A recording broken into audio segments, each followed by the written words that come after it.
నా గురించి కూడా ఒక చిన్న సాక్ష్యం చెప్పి నేను ముగించేస్తాను. మరి చాలామంది ఒకప్పుడు ఎన్నో రకాలుగా మాట్లాడారండి, నిందించారు, అవమానించారు.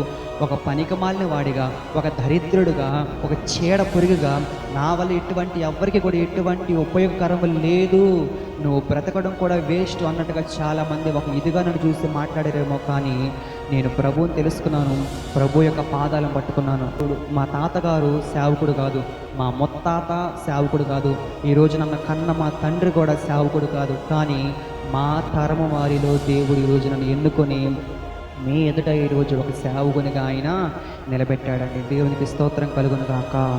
నా ప్రియమైన సహోదరి సహోదరులారా, నిన్ను నీవు ఎప్పుడు కించపరుచుకోవద్దు. నా జీవితం పాడైపోయింది, నా బ్రతుకు పాడైపోయింది, నా వల్ల అసలు ఎవరికి ఎటువంటి ఉపయోగకరం లేదని నువ్వు అనుకుంటున్నావా?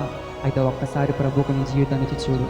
ఆయన మారాలాంటి చేదైన అనుభవాన్ని, ఆ అనుభవంలో వెళ్తున్నటువంటి నీ జీవితాన్ని ఆయన మధురముగా మారుస్తాడు. అందరూ ఆహా ఓహో అనుకునేటట్టుగా దేవుడు నిన్ను నిర్మిస్తాడని